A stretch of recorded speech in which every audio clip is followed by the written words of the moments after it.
without exception, weak or strong, long, large, medium, short, subtle or gross, visible or invisible, living near or far, born or coming to birth. May all beings have happy minds. Let no one deceive another, nor despise anyone anywhere. Neither from anger nor ill will should anyone wish harm to another. As a mother would risk her own life to protect her only child, even so towards all beings, one should cultivate boundless heart. One should cultivate for all the world a heart of boundless loving friendliness, above, below, and all around, unobstructed, without hate or resentment. Whether standing, walking, sitting, lying down, or anywhere, one should develop this mindfulness. This is called divinely living being, not falling into erroneous views, but virtuous and endowed with vision, removing desire for sensual pleasures. One comes never again to birth in the womb.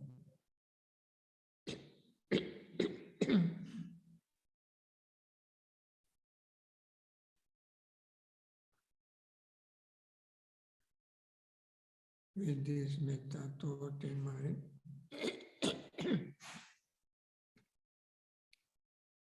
let us begin our practice.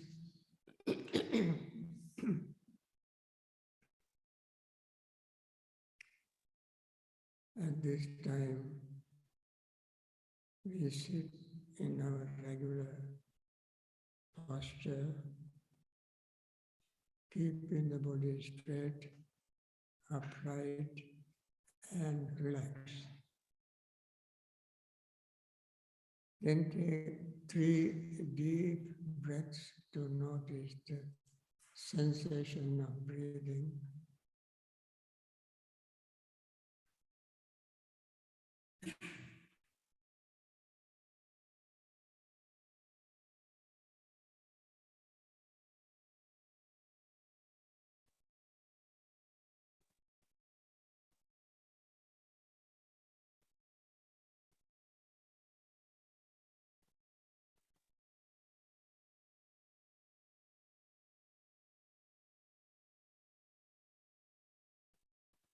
And then breathe normally without trying to manipulate the breath or verbalize or conceptualize. Simply pay total undivided attention to the breath. Noticing inhaling as inhaling, exhaling as exhaling. When you focus your mind on the breath all the time, you do it deliberately.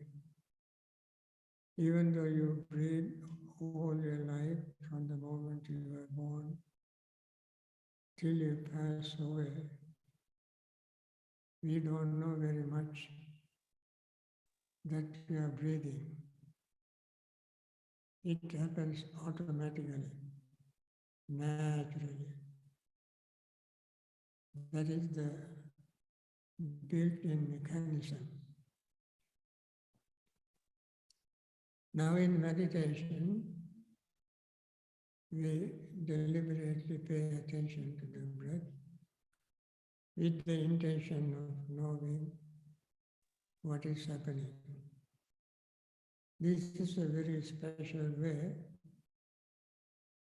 to understand the whole mechanism of breathing and how it helps us to gain insight. This is a very precious object. All the Buddhas used the breath to gain liberation from samsaric suffering. Our purpose in life is to live in peace until we die. Live in peace with ourselves. We surely cannot make the whole world peaceful, but we can make ourselves peaceful. Each and every one of us is responsible for one's own peace and happiness. The breath gives us that chance, that opportunity,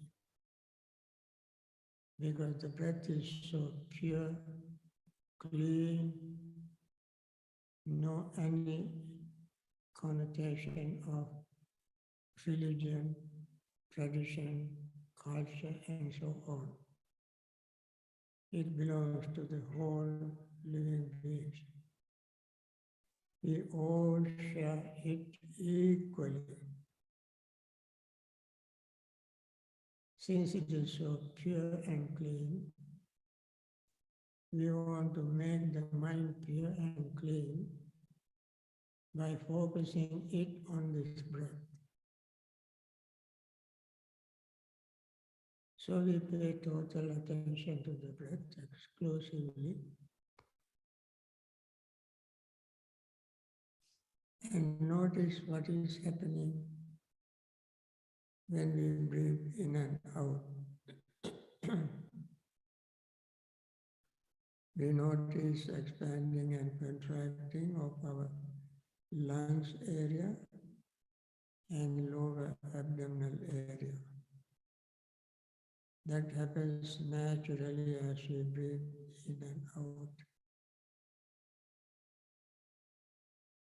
When the breath is reached the lungs expand and the lower abdomen expand because of the diaphragm pushing down. As we breathe out, lower abdomen contracts, the lungs contracts, breath comes out. These activities are very normal, natural. So the breath is very normal and natural. Expansion and contraction of lungs and abdomen is also natural. As we pay total attention to this and stay with that, mind doesn't wander here and there. And then the mind, the breath, the body become relaxed, more relaxed, calm and peaceful. At that level, there is no room for greed, craving, lust, and so on. Because the mind is totally lodged in this very pure mechanism. And then the mind and body becomes even more relaxed and calm. As a result, metta feeling arises. Metta has 3 levels in practice. First level is repetition, verbalizing. Second level is thinking. Third level is feeling. We feel metta in the state where the body and mind are relaxed. When metta feeling arises, resentment or anger fades away, disappears.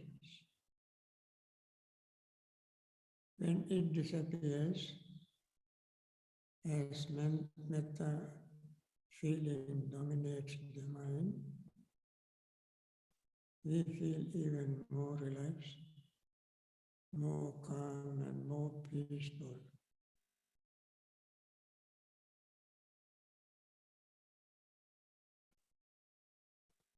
Then it is possible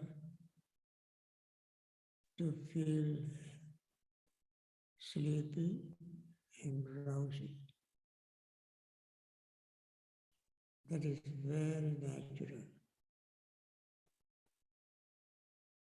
But at the same time, we must understand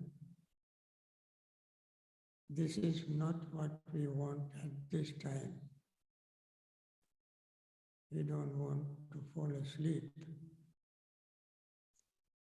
We want to stay awake, alert, and mindful. In order to gain that, we have to arouse our energy to overcome sleepiness. This is not physical energy, but mental energy. In order to arouse energy, we focus our mind on very bright light.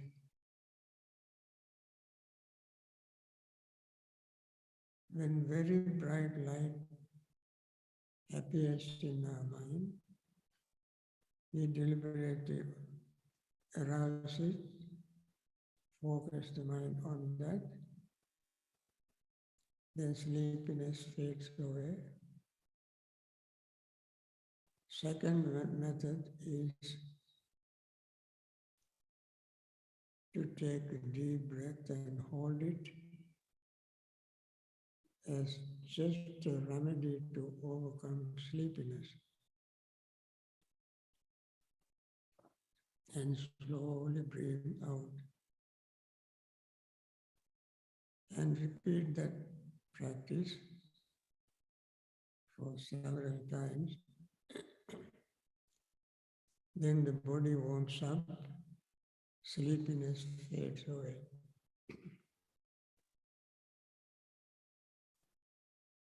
Sometimes it is also possible,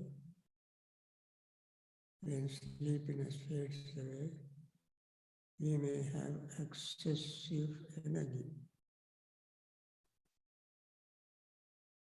Then we may remember various things that happened to us or that we have done in the past. Certain things we have done incompletely, certain things we have done incorrectly, or certain traumatic experiences, or certain delightful experience. We may remember, and mind keep dwelling upon that experience,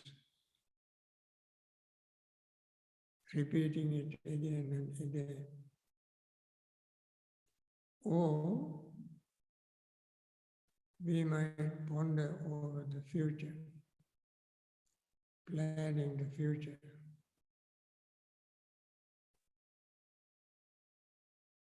We have to overcome this situation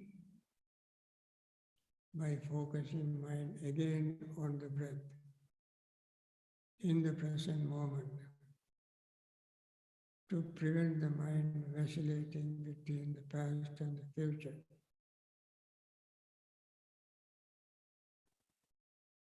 Keeping the mind on the breath again makes the body, mind more calm and peaceful. Then again we may have doubt about our success, whether we can achieve something from this meditation or not. In order to overcome doubt, we have instilled confidence in us. In order to have full confidence in the practice and us, we first must have confidence in the Buddha, Dhamma, Sangha, morality, and ourselves. The Buddha is a very pure, clean, noble, enlightened being who has followed the path and attained that state of enlightenment from his personal experience without any hesitation. He taught us this method.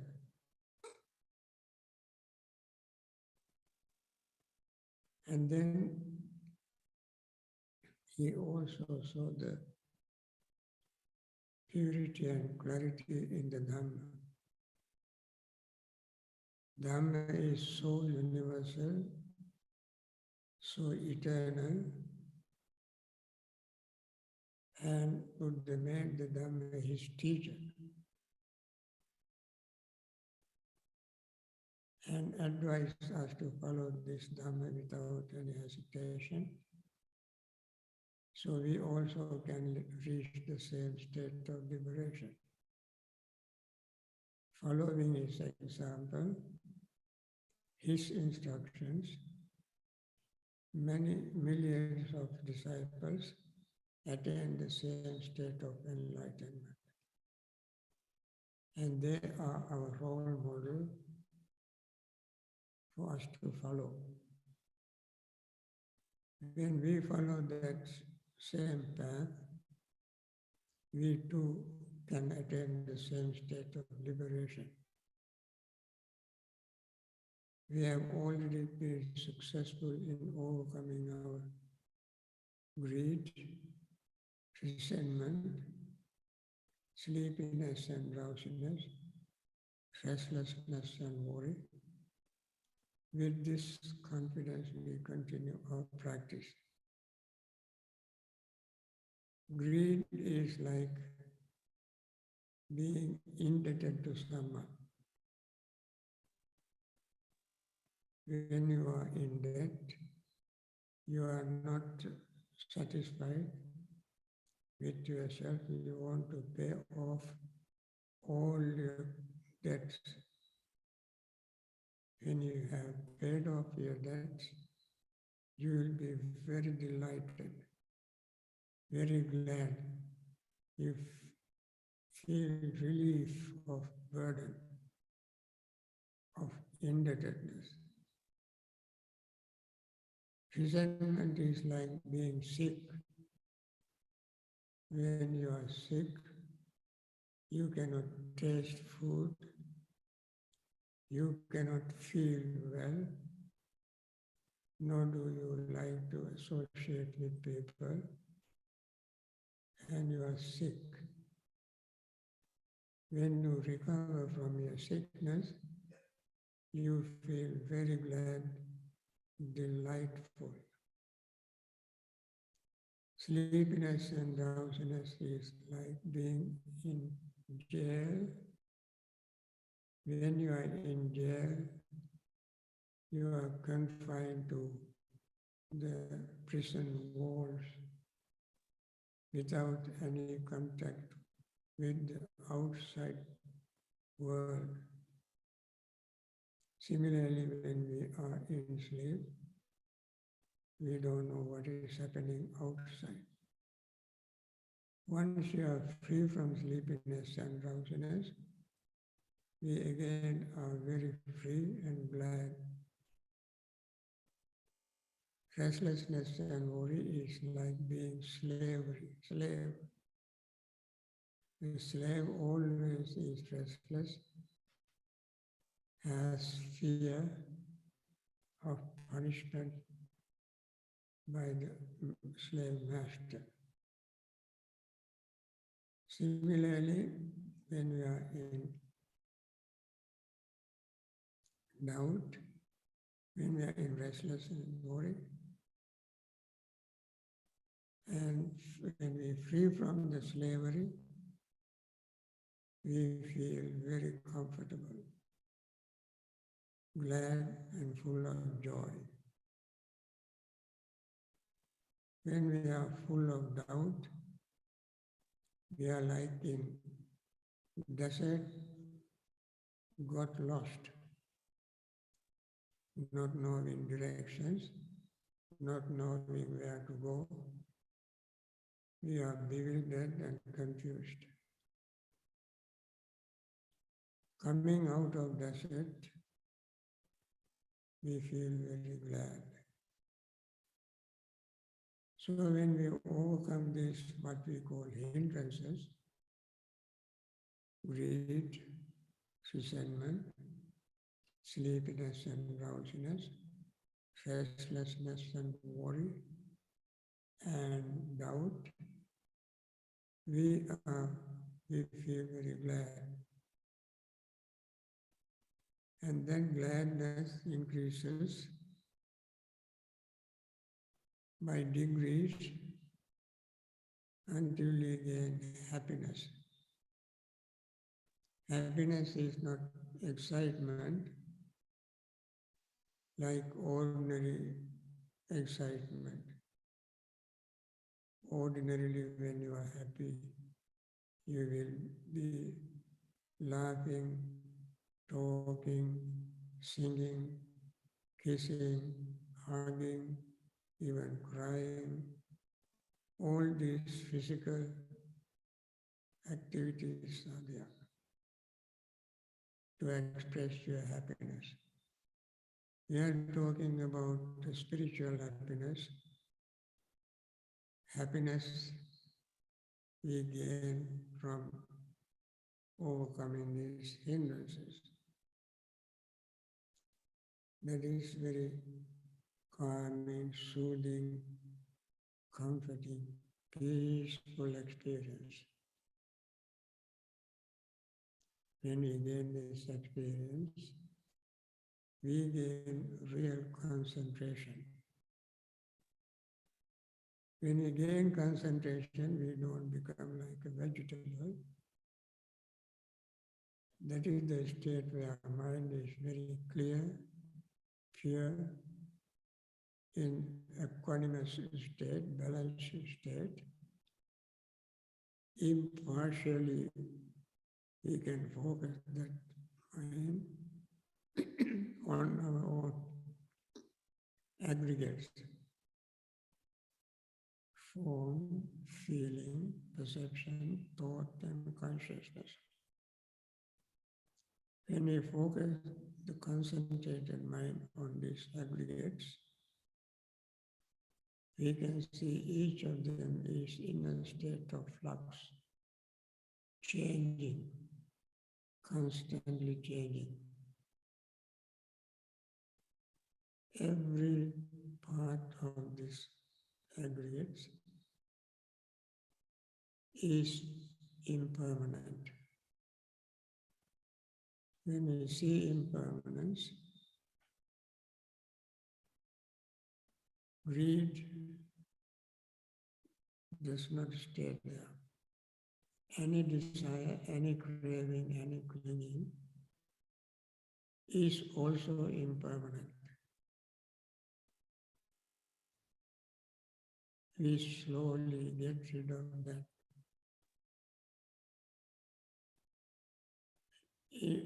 Resentment impermanent, we get rid of that. Delusion or confusion is impermanent, we get rid of that. This is how we slowly chip off our defilements through the practice of meditation, seeing their true nature, we get rid of them. This is the purpose of this mindfulness meditation. This is the purpose of our life. This is how we gain peace and live peacefully. So friends, I stop here and I like you all to continue your practice for some times. I think the main purpose of coming here is listening to instructions and practicing. So it is time for us to remain calm, quiet, peaceful, and continue our practice.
May the suffering be free from suffering. May the fear be free from fear. May the grieving be free from grief. So too may all beings be, from the highest realm of existence to the lowest. May all beings arisen in these realms, with form and without form, with perception and without perception, be released from all suffering. Now, friends, this is the time to answer your questions. I think there are some questions. Could you read the questions for me?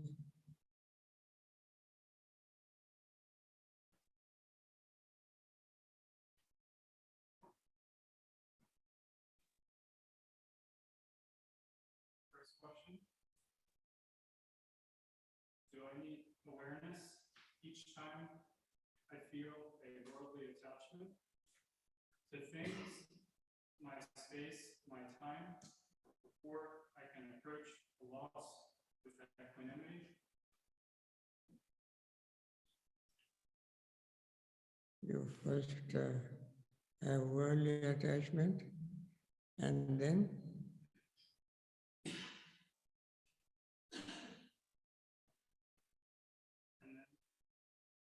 Before I can approach a loss with equanimity? yes. When you have worldly attachment, you cannot switch on to equanimity very quickly. You have to see any attachment is not permanent. Any attachment. Attachment actually is mere thought. You cannot attach to anything. Because the object you try to attach to is changing. Your mind is changing. When you see these two changing objects working together, these don't match, don't meet. It is just like trying to balance a mustard seed on the top of a moving needle. You cannot do that. So we have to understand that very nature of your desire, your attachment, and to deal with the attachment. So you first have to see the impermanent nature of your mind and of the object that you are trying to attach to.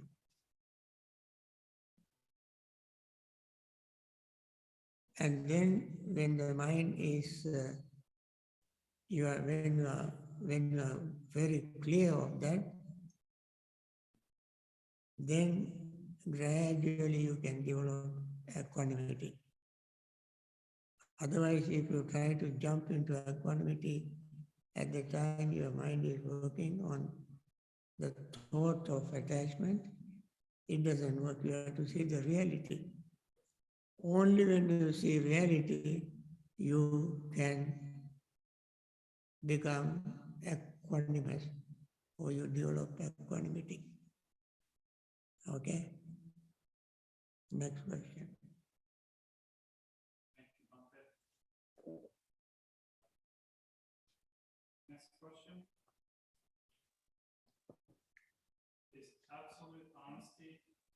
absolutely necessary for right speech, and how to be honest skillfully when being honest gets in trouble. Honesty is requirement. Yes. For right speech. For the practice. Right speech. Huh? Right speech. Right speech. Right speech. Right speech.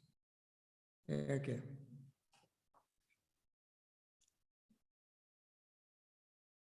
Honesty is very important for right speech. There are situations, very tricky situations. That is, of course, extremely difficult to deal with.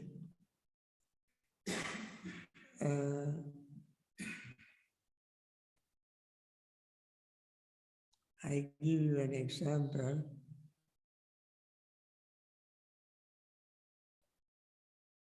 During the World War II, you all were not at that time.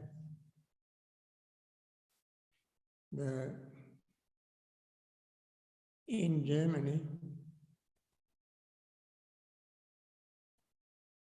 Jews were the victims of Nazi movement. And if you hide a Jew, Nazi police would come and ask you whether there is a Jewish person in your house. Some people are very compassionate. They hid some Jewish children in their homes. When the Hitler's police came and asked them if there is a Jew in your house, if you say yes, then both you and the Jew will be killed right then and there. If you say no, then both will be spared. In a situation like this, people ask me this question. This is a very practical question. Whether you should be honest and tell the truth, then you will be in trouble, and two lives will be in trouble. If you remain silent, that also is very dangerous.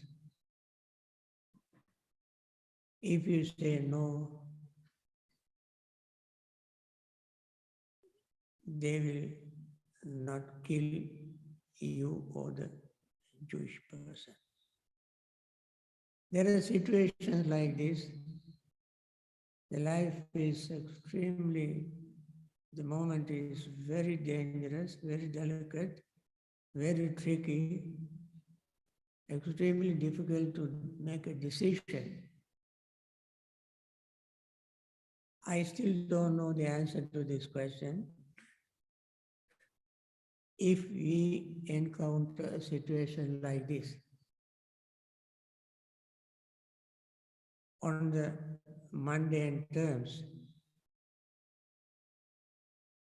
On the other hand, if you want to be 100% honest, you have to take the risk.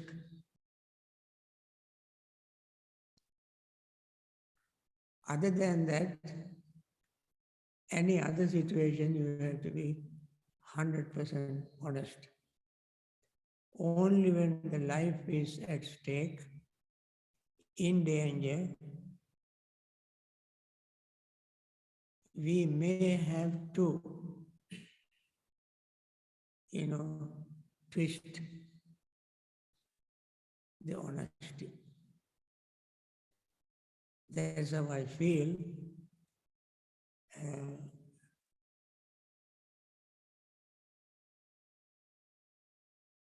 with regard to right speech, somehow or other,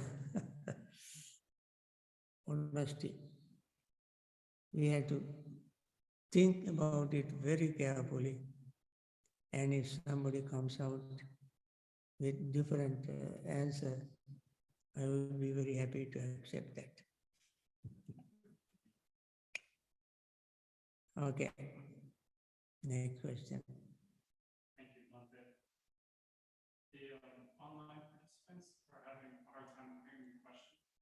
So if it's possible, you could restate what I'm sharing. What does the Buddha say about manipulating energy to affect the outcome of reality, such as manifestation or magic? Meditation or metta? Manifestation or magic?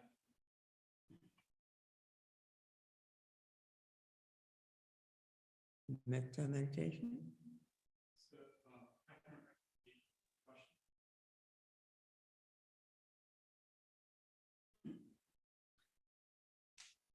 What does the Buddha say about manipulating energy to affect the outcome of reality? The outcome of reality. Manipulating energy. Okay.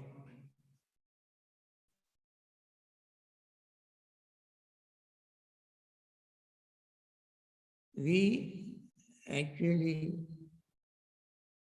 don't manipulate energy in adverse way. We must use energy in correct way. Otherwise, we abuse our energy. We use energy for four purposes. One is to prevent unwholesome mental state, to prevent it. Second is use the energy to overcome already arisen unwholesome mental state. Third is use the energy to arouse unarisen wholesome mental states. Fourth is the energy to maintain and sustain and support, develop already arisen wholesome mental states. These are the four ways of using energy, not abusing it or manipulating it, but using correctly. Especially spiritual energy should be used in a correct way in order for us to remain on the path leading to liberation from suffering. And therefore we cannot manipulate energy in an unwholesome way. Okay, next question.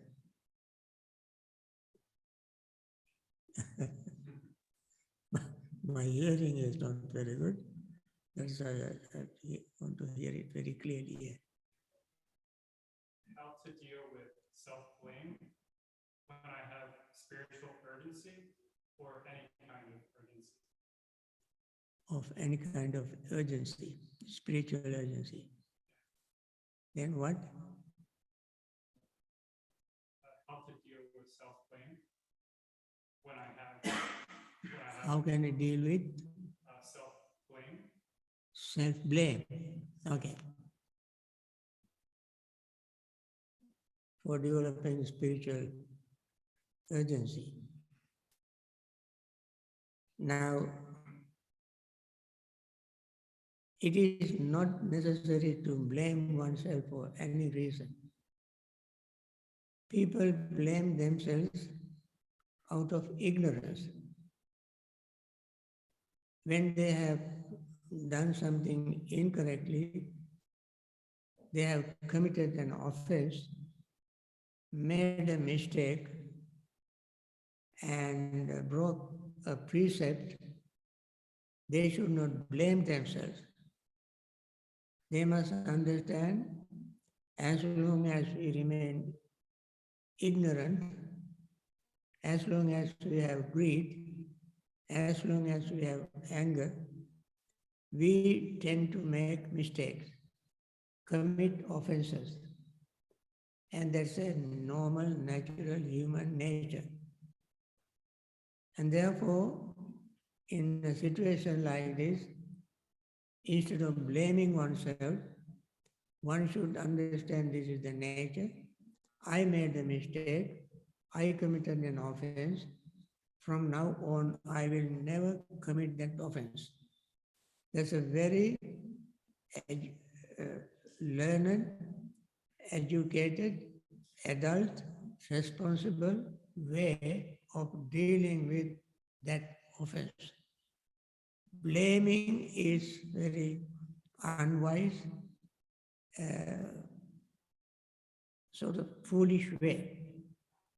That's why some people blame themselves so badly, they feel so guilty, and harm themselves in more serious way.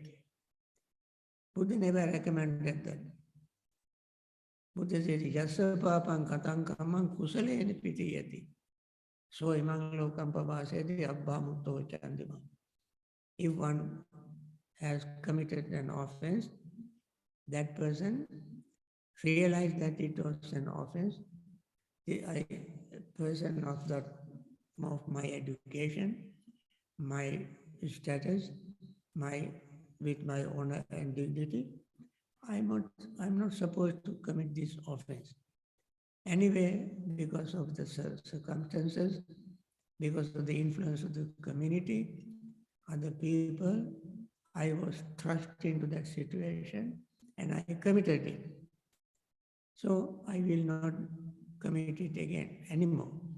And then from that point onward, that person continues to do more and more wholesome things, arouse energy to commit wholesome things. That person shines like the moon, free from clouds, Buddha said. That is the moment the person must arouse real, true spiritual urgency. Spiritual urgency means I must accelerate my practice, I must remain more mindful, I must practice mindfulness more consistently, regularly, every day. The person must take that opportunity to arouse his practice or spiritual urgency rather than blaming oneself. Okay?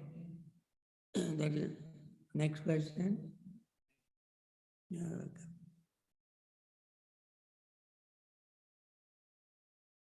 Would you like to bring a cushion and sit here? There's one more after this one. Uh-huh. Yeah. When we meditate, am I supposed to keep mind empty, or should I let thoughts in and out? If only focusing on breath, is that wrong? Producing no insight? Okay.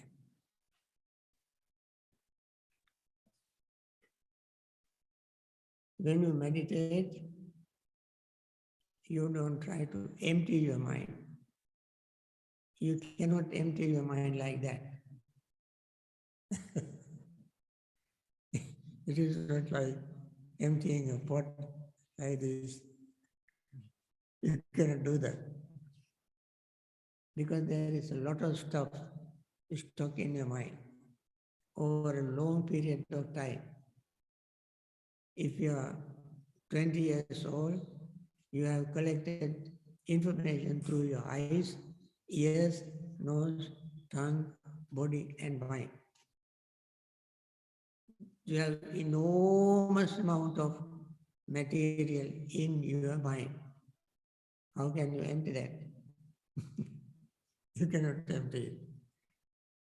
And therefore, deal with them as they arise. All these things that you have accumulated in your life is based on either greed or hatred or delusion. If you put into these three categories, it will be somewhat easier for you to deal with. And when something arises in your mind, you see, is this based on my greed or hatred or confusion? Seeing the root of this, whatever arises in your mind, seeing the root of that is called yoniso manasikara. Yoniso manasikara. Yoni means origin, root. Manasikara means reflection. You look at the root of whatever arises in your mind. So you realistically try to understand the state of mind in terms of defilements. If it is based on greed, try to get rid of your greed by practicing letting go. The opposite of greed is letting go.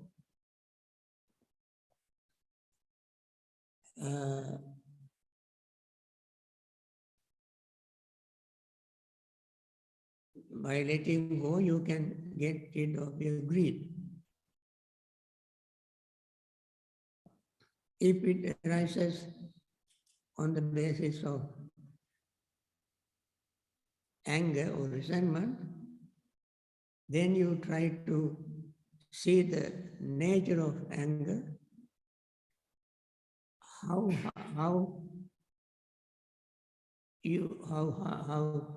hurt you are, how bad you feel, how uncomfortable you are, and therefore let you try to practice the opposite of anger. Opposite of anger is metta, loving friendliness. First, you have to deal with anger in many ways, and as anger slowly fades away, then you begin to practice metta. When you are angry, at that time you cannot practice metta. You have first to deal with your anger and let anger fade away gradually, either by seeing the danger of anger, or that anger is not something permanent, or the situation was not permanent. The person that caused your anger is not permanent. You must try to give as many excuses as possible to the person who caused you anger. The person must be under stress, under trouble. He must have lost his job, he may have divorced, and he has lost his money, lost his business, something like that. Something must have happened to the person who caused me anger, who angered me. Family problem, business problem, society problem, he may not be well, he may be sick and so forth. Try to give reasons for this, for the anger, for this person to get angry. When you give reasons for the person to get angry, your anger slowly fades away.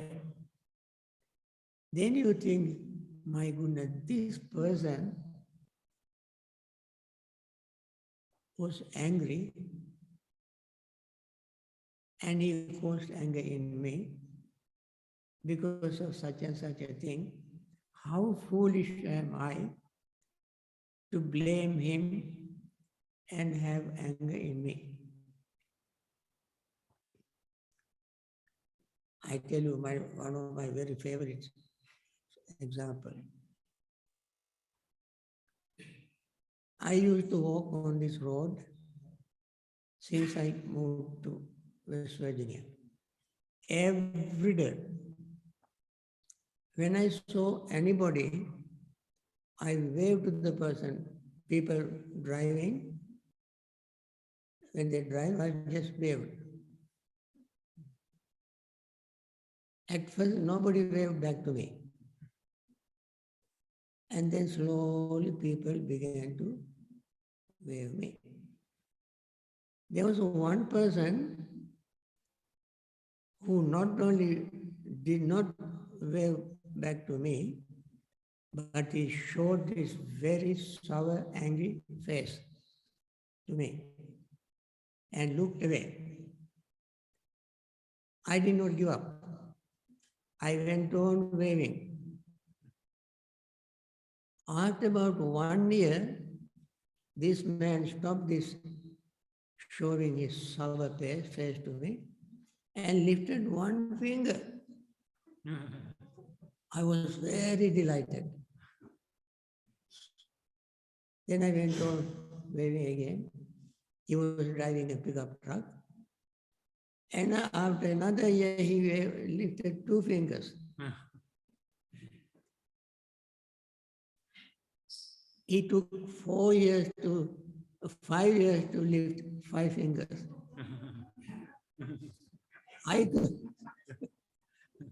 I continued to wave him. After 5 years,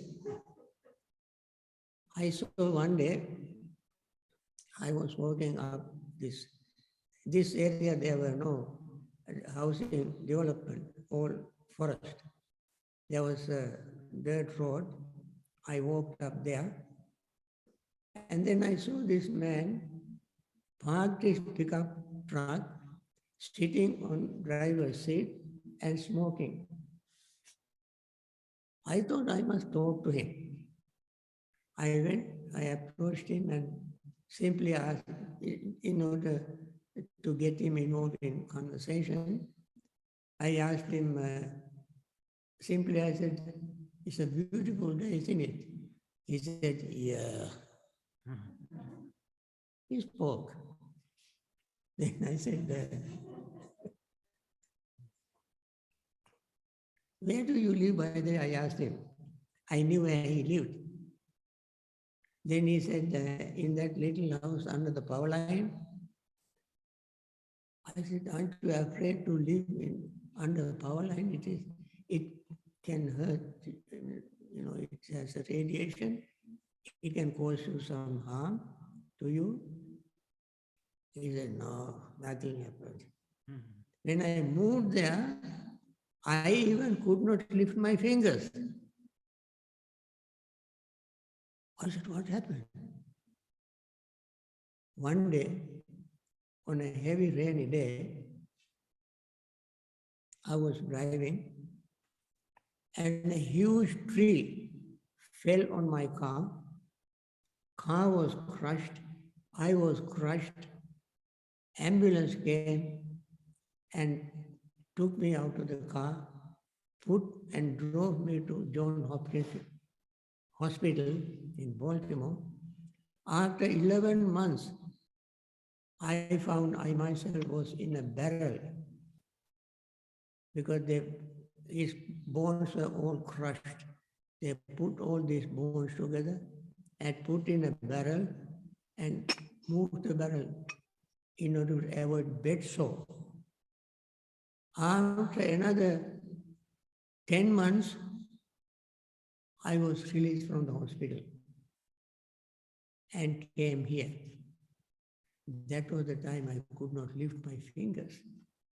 That is why he did not lift his finger. He took 5 years to lift his 5 fingers. Friends, if I got angry with him by not waving back to me, I would have never known his story. I would have never known. Since then, when he told me this story, I asked him, he said it was just after his birthday. Then I asked him, when is your birthday, by the way? December 7th. It's wonderful. My birthday is December 7th too. No, his birthday is December 8th. I said, my birthday is December 7th. Since then, we became friends. I used to travel very often. When he did not see me for several months, he would come to this place, and there was a monk called Rahula. He would ask Bhante Rahula, where is that little brown man? I like him very much. This little brown man is this one. He began to even look for me. So, I tell you this story because when somebody does something to anger you, don't get upset. You have to find out the reason why that person himself or herself may have some problems. We can sympathize with the person, practice metta, and get rid of our anger. Don't blame you, don't blame him. Find the reason. This is called yoniso manasikara in practice. Going to the root of the problem. Going to the root of the problem. That is how we have to deal with it. Don't blame yourself. Don't blame anybody. Try to find the root of the problem. And then practice metta, mindful reflections, and spiritual urgency and so forth. Okay? Next question.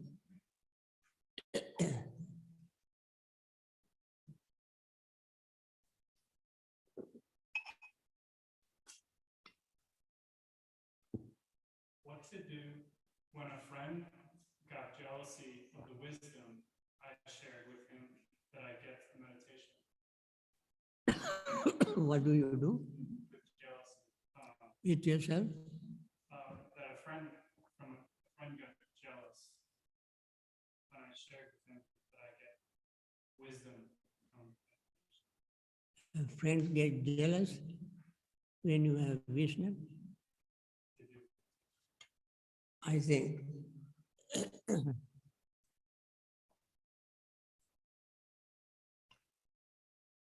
that person gets jealous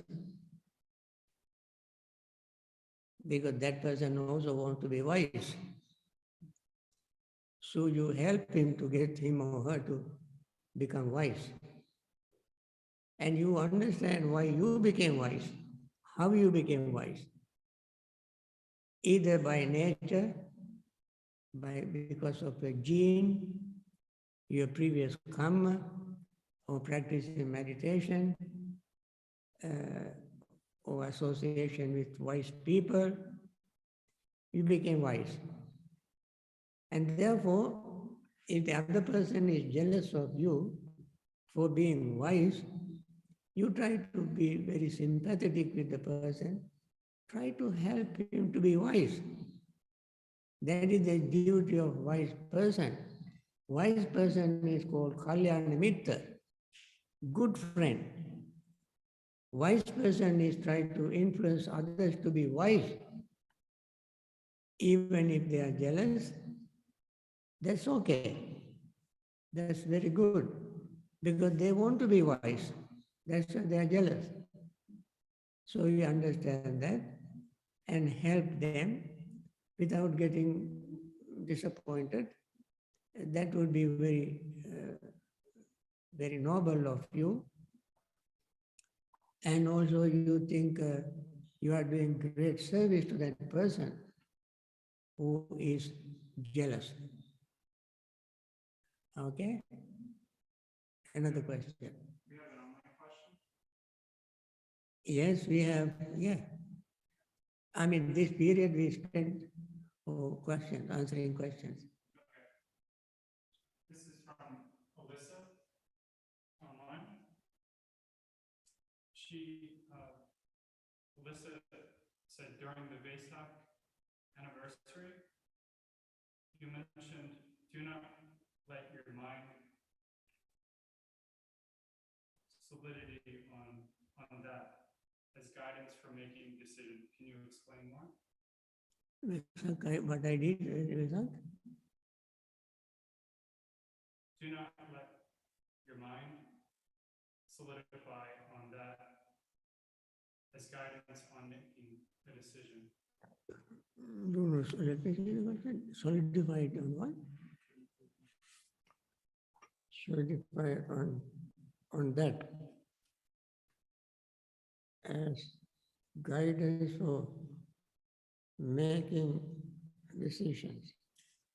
Oh, I think this is.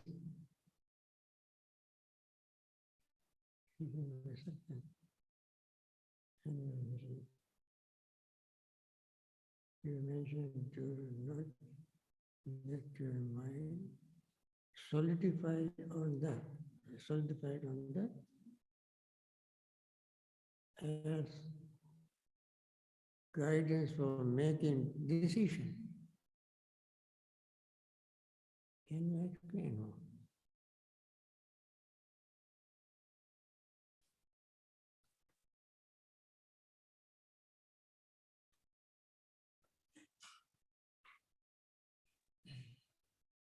I said, don't solidify your mind on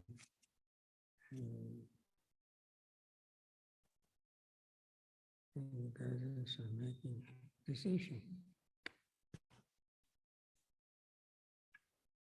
I don't think I mentioned that. Perhaps my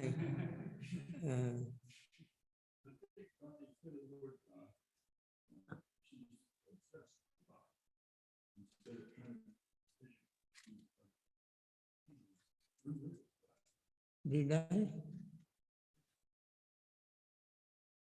I don't know. Anyway, if I made the statement, I think not solidifying your mind on that means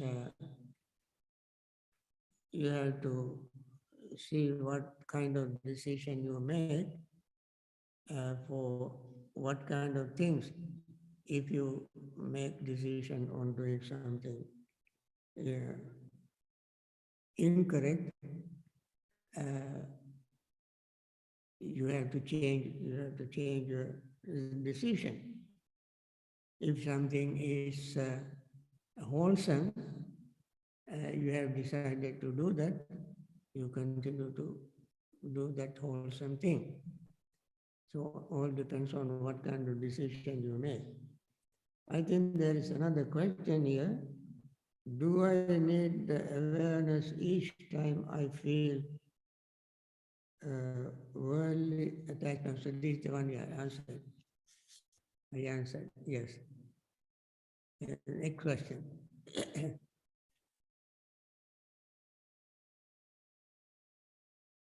This is from VI. Could you explain Yonaso Manasaka or Manasakara again, please? And could you please give some guidance on how to contemplate this Yes. under the 12th dependent origination. Yoniso Manasikara and the 12 factors of dependent origination. I think I mentioned what Yoniso Manasikara means in my answering in my previous question. Yoniso Manasikara means mindful reflection. I mean, roughly it has been translated into English as mindful reflection. But it is not so very clear. The meaning is sort of nebulous, not very clear. The real meaning is mind reflecting from the root of anything. That's the Yoniso Manasikara meaning. Independent origination, I don't know anybody, everybody understands the dependent origination. There is a very profound teaching of the Buddha. He wanted us to understand that everything or nothing exists by itself. Everything depends on something else. That is the just main principle of dependent origination. For instance, he said, when this is, this is. When this arising, this arises. When this is not, this is not. In the absence of this is absent. That is the formula, principle. I give you example. When anger arises, pain arises. When anger is not there, pain is not there. With the arising of anger, pain arises. With the absence of anger, pain is absent. Like that,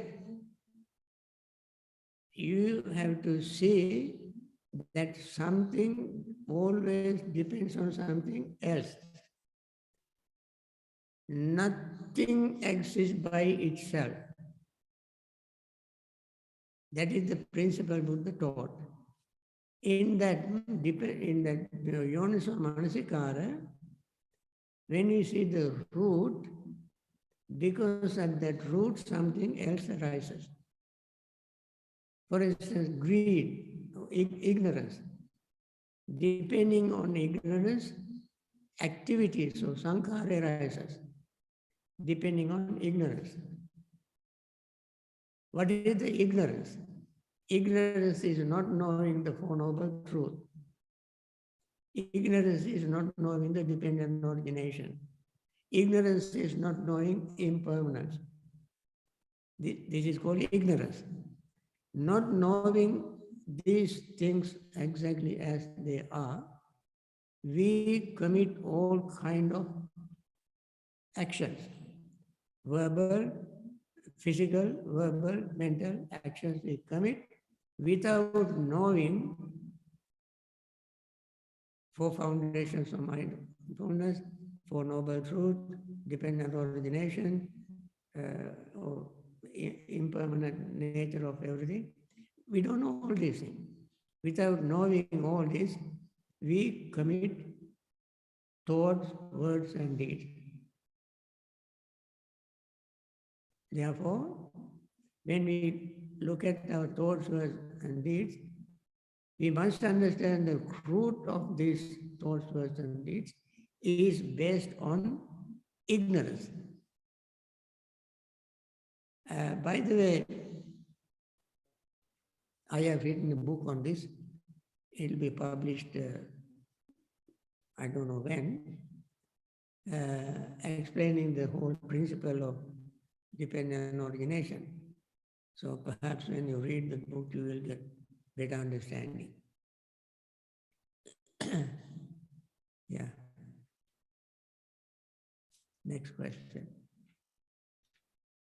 What is sampajana, as in sati sampajana? And what is the difference between sampajana and Yoniso Manasara? Okay, Sampajanya and Manasikara go together. Go together. Is there a difference? Yeah. You cannot practice Sampajanya without Yoniso Manasikara. Sampajanya means clear understanding, clear comprehension. When you know the root, when you know something from its origin, from the root, then it is very easy for you to practice Sampajanya. Sampajanya means clear comprehension. There are 4 types of clear comprehension. One is called the purpose, other is called suitability, the third is called domain, fourth is called non-confusion. Let me explain a little bit each of them. Purpose. Why we meditate? There must be a purpose. What is the purpose of meditation? Practicing mindfulness, for instance, is to purify our mind. We meditate to overcome sorrow and lamentation. We meditate to overcome grief and despair. We meditate to put ourselves on the right path. We meditate to attain liberation. These are the 5 purposes of meditation. What are the 5? To purify our mind, number 1. Second, to overcome sorrow and lamentation. Third is to overcome grief and despair. Fourth is to put ourselves on the right path to liberation. Fifth is attaining the goal, Nibbana. These are the 5 purposes. Knowing these 5 purposes is called clear comprehension of the purpose. Then, next is clear comprehension of the suitability. Suitability. So we must ask the question, if I practice this, can I reach those 5 purposes? That means the means of attaining the purpose. Is it suitable? Is it suitable for my personality? It is suitable for my mentality. It is suitable for my temperament. It is suitable for this moment. And so forth. We have to understand the suitability of our practice for attaining that goal. That's the second. Then domain. Domain is the field. In Pali it's called gochara. Gochara, go means cow, chara means grazing. Where cow grazes, cow eats its grass, the field. So, what is my field of meditation to attain this 5 purpose? My field of meditation is the body, feelings, mind, and mind object. 4 foundations. 4 foundations of mindfulness. That is my field. And my right thought, Sangha, Samma, Sankappa, Gochara, right thoughts. These are my fields for attaining that goal. Then, some more non-confusion means from the very beginning to the end, my mind remains very clear. I should not be misguided, misled, and I should not misunderstand these purposes. These four are called clear comprehension. And they are definitely related to the dependent origination, because each of them depends on others. Okay? Next question. The clarification from before, we were having trouble with the. So it actually came from Matthew, like, 6:10. It was mentioned, do not let your mind solidify on that when making decisions. Matthew 6. Matthew 16. Yeah. Yeah. Questions like that. Yeah. That's what I answered already. That was the only other. Okay. I think our time is up. You hear the gong. We don't have any more time to ask any question this morning.